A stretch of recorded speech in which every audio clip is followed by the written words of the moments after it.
Luego de la entrevista con el señor Miguel Castillo, que prepara un plan llamado Perú 200, las redes están ardiendo. Por lo menos el comando de campaña de Perú Libre a través del Twitter dice lo siguiente. A ver, vamos a full pantalla con este cuadro. Dice así: comunicado de prensa, permítanme acercarme aquí al papelito, y dice: cumpliendo con el mandato del pueblo, escuchando sus problemas y propuestas, anunciamos el fortalecimiento del plan del Bicentenario Perú Libre de Corrupción. No se llama Perú 200. Gracias a la colaboración de diferentes organizaciones políticas, movimientos sociales, profesionales, dirigentes de colectivos y distintos gremios. El coordinador de este proceso es el señor Miguel... No es el señor Miguel, es el señor Roger Nájar Cocalli. De esta manera enfrentaremos los primeros 100 días de gobierno con una propuesta y un equipo técnico que presentaremos próximamente. Esto parece un desmentido al señor Miguel del Castillo, ¿no? El señor Guillermo Bermejo, congresista electo, quien deberá enfrentar un proceso por aparentes vinculaciones con Movadef, eso se dilucidará en la justicia, dice: como congresista electo y miembro de la Comisión Política de Perú Libre, rechazo que el hijo del tío George, estoy citando sus palabras, sea el jefe del Plan 200. Esta treta, continúa Bermejo, del fujiaprismo y sus medios mentirosos no pasará. Nuestro plan combate la corrupción que este triste personaje representa. Desmentido y en público. Hasta Pedro Franque se animó a escribir en su cuenta de Twitter diciendo que él no conoce a Miguel del Castillo, que no ha trabajado nada con él, que no le ha alcanzado ni directa ni directamente nada, ni ha tenido ninguna comunicación con él. Nada de nada. Estoy citando su tuit. Mis compromisos son públicos y son otros. Cuenta de Twitter de el economista Pedro Franque. ¿Qué dirá mañana el señor Miguel del Castillo? Vamos a ver. ¿Cómo lo anunciamos? Está con nosotros la congresista Arlet Contreras. Buenas noches, congresista Contreras. ¿Cómo le va? Buenas noches, Jaime. A ver, aclárenos un poco este asunto tan confuso, controversial, que incluso ha referido o ha provocado que sendos constitucionalistas digan que aquí hay una treta, ¿no? Y que usted un poco ha servido funcionalmente a ello.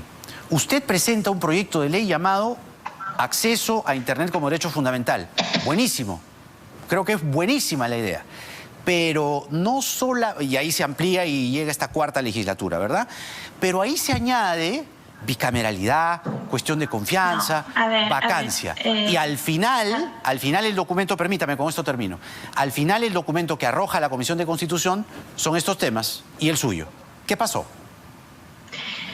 Bueno, es importante aclarar, Jaime, te comento un poco para contextualizar el tema, porque la verdad han habido comentarios malintencionados. Contextualice. Para atribuirme algo que no me corresponde. A ver, inicialmente se presentó el proyecto de reconocimiento de Internet como derecho, el 5600, el 24 de junio del año pasado, 2020. Se ha insistido en su votación el año pasado, en la segunda legislatura, porque solo nos quedaba esta tercera, la última, que es una legislatura consecutiva, y por tratarse de una reforma constitucional correspondía que se votara en la segunda legislatura. He insistido de manera permanente en todos los plenos del Congreso de la segunda legislatura, y aun cuando la segunda legislatura se ha ampliado excepcionalmente hasta en 3 ocasiones antes de finalizar el año, la mesa directiva del Congreso de la República en ningún momento lo priorizó. Dejándome sin opciones de poder insistir con esta propuesta que resulta sumamente importante y necesaria para nuestros niños y niñas del Perú. En ese entonces, Jaime, te comento, no se discutía otras reformas constitucionales. Es entonces que en enero, 19 de enero, presento la propuesta de resolución legislativa, porque no es un proyecto de ley como se está mal informando, es una propuesta de resolución legislativa para partir la legislatura y de esta manera seguir manteniendo la posibilidad de llevar a 2 votaciones la reforma constitucional de Internet. En ese momento ni siquiera se discutía bicameralidad. ¿Y cómo llegan estos temas? Bueno, eso es algo que tendrán que responder los autores de los proyectos de las reformas constitucionales de bicameralidad. Yo no soy autora de ningún proyecto de bicameralidad, ni ninguno otro. Yo le digo, ¿por qué usted no puso el grito en el cielo? Dijo, oiga, están usando mi proyecto de acceso a Internet para todos para meter temas que requieren una mayor discusión, que no se pueden aprobar de aquí a terminando o mediados de julio. ¿Por qué no puso el grito en el cielo usted? En el Congreso de la República, hay distintos partidos políticos, hay distintas bancadas que están representadas. Todos los congresistas tienen derecho a la iniciativa legislativa. Yo no puedo prohibirles... Sí, pero ¿no? ¿Reforma constitucional? Jaime, quiero que me escuches. Yo no puedo prohibirles a los congresistas y decirles, oye, tú no presentes, y ellos no pueden prohibirme a mí qué iniciativas legislativas presentar. Ahora, esta propuesta de partición de legislativa no es así. Ha sido con la finalidad de presentar el proyecto. De acuerdo, pero no es así. Si yo, entonces no se discutía bicameralidad, Jaime. Claro, pero si yo presento una reforma magnífica, ¿no?, para darle a Internet a todos, caramba, qué maravilla, hoy que los niños tienen que estudiar, la gente que tiene que trabajar en remoto. Hasta ahí, yo creo, mire, a ver, el tema del Internet no tiene mayor discusión, está clarísimo. El tema es lo que viene de contrabando.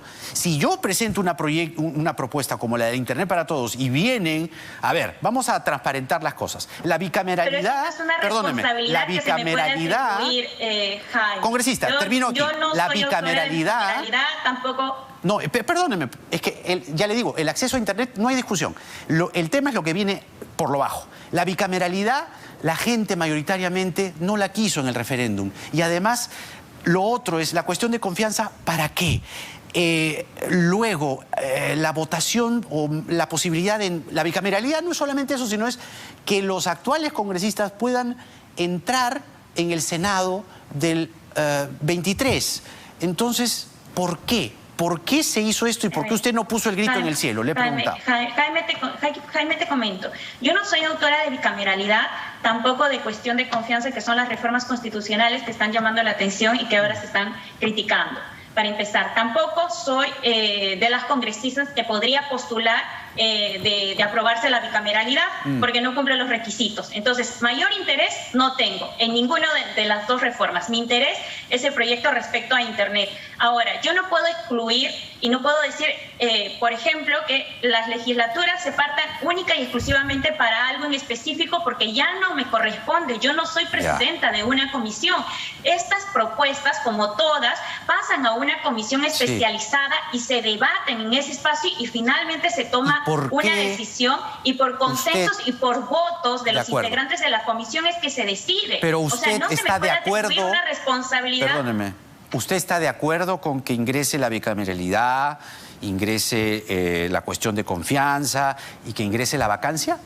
¿Está usted de acuerdo con que haya pasado eso? Dígamelo claramente. Yo estoy de acuerdo con que se parta la legislatura. No, pero yo estoy de acuerdo porque además hay otras reformas constitucionales que son importantes como el derecho a la vivienda digna. Y así, pero Jaime, quiero que entendamos aquí que vivimos en democracia. Yo le pregunto si usted está de acuerdo con estos tres temas. Las personas no podemos imponer.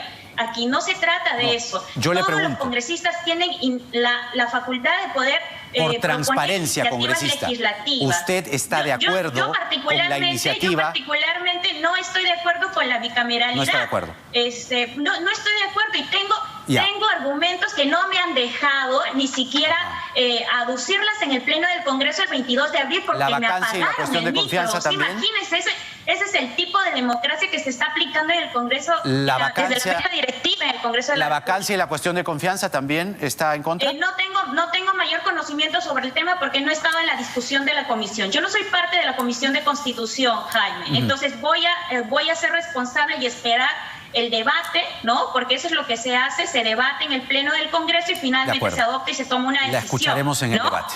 La escucharemos en el debate, digo.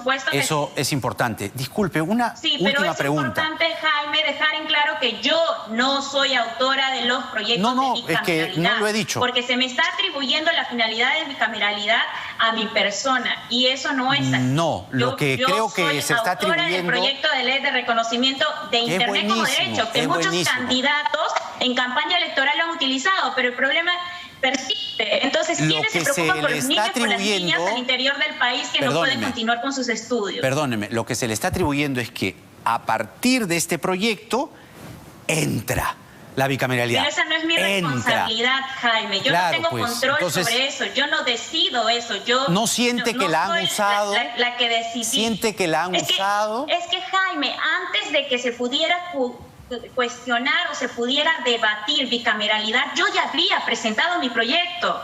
O sea, mi proyecto de partición de resolución legislativa no se presentó ahorita. ¿Debe pasar por un referéndum todo este paquete de reformas? ¿Debe pasar por un referéndum todo este paquete de reformas? Como dice el artículo 206 de la Constitución. El artículo 206 también dice, Jaime, que se necesitan 2 legislaturas consecutivas. Ya, entonces mejor no referéndum. En el Congreso de la República, como reconocer el derecho de acceso al Internet, que resulta sumamente importante. Ya. Finalmente, eso se decidirá en el Pleno del Congreso de manera democrática. Debería ser mucho más transparente si hay un referéndum, ¿no? Para que la gente responda. Finalmente. Jaime, hay demandas que necesitan responderse de manera inmediata. No podemos, o sea, hay necesidad. Quedó claro. No gane el tiempo. Yo hago política con rostro humano. Perfecto. No gane el tiempo. Todos los proyectos no gane el tiempo. Son sumamente importantes. ¿Por qué votó usted a favor de conformar una comisión para que diga si el dióxido de cloro es bueno o malo? Hay abundante evidencia que dice que eso es absolutamente dañino. Y yo le quería preguntar lo siguiente. ¿Usted estaría de acuerdo en ser parte de los 49 congresistas que han votado a favor? Ser 49 voluntarios que tomen el dióxido de cloro, a ver cómo les va, y ustedes se hacen cargo y toman un mes entero en ayunas el dióxido de cloro, de ahí vienen y nos cuentan. ¿Les parece? No, no hay que malinterpretar las cosas, Jaime, porque te comento y te voy a responder por qué yo voté a favor de ello. Porque muchas personas, cuando iniciamos este confinamiento y cuando no se tenía claro la información y no teníamos, por ejemplo, los medicamentos para poder enfrentar esta crisis sanitaria, muchas personas creían que el dióxido de cloro podía sanar. No, ya no, pues. Y había inclusive médicos en ese momento. Es un blanqueador para descontaminar superficies industriales. Te voy a explicar por qué, Jaime. Es lejía. Porque es importante saber qué efectos adversos hay un montón de evidencia ha dejado en esas personas. Hay un montón de evidencia. Esa es mi posición, Jaime. Ya. Si tú tienes una posición... No, yo no, la ciencia. Yo no.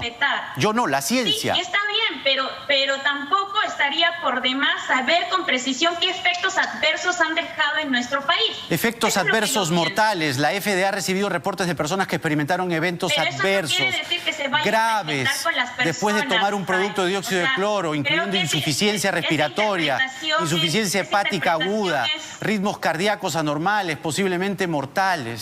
Ojalá que esto lo consideren. Tengo que terminar. Probablemente esas conclusiones también se llegue. Ojalá, pero están perdiendo el tiempo. Gracias, congresista. Bueno, se pierde el tiempo en muchas otras cosas pero también, les pagamos y para temas tan importantes como el Internet, por ejemplo, pasan a segundo plano, ¿no? Eso sí, pero justamente el Internet sirve para que investiguen y entren a la página de la FDA y encuentren un montón de evidencia que el dióxido de cloro puede ser mortal. Gracias, congresista. Sirve también para los niños y para las niñas que necesitan estudiar y que trepan árboles y que no el dióxido de cloro. Exponen sus vidas y las ponen a riesgo al interior del país. No solamente para tuitear, para crear toles y para difamar a las personas. El Internet puede ser útil para la educación en nuestro país y en ese sentido voy a seguir impulsándolo. Gracias, Jaime, por la entrevista. Ojalá no impulse el dióxido de cloro. Buenas noches. Lenin Checo, congresista del Frente Amplio. Hoy volamos.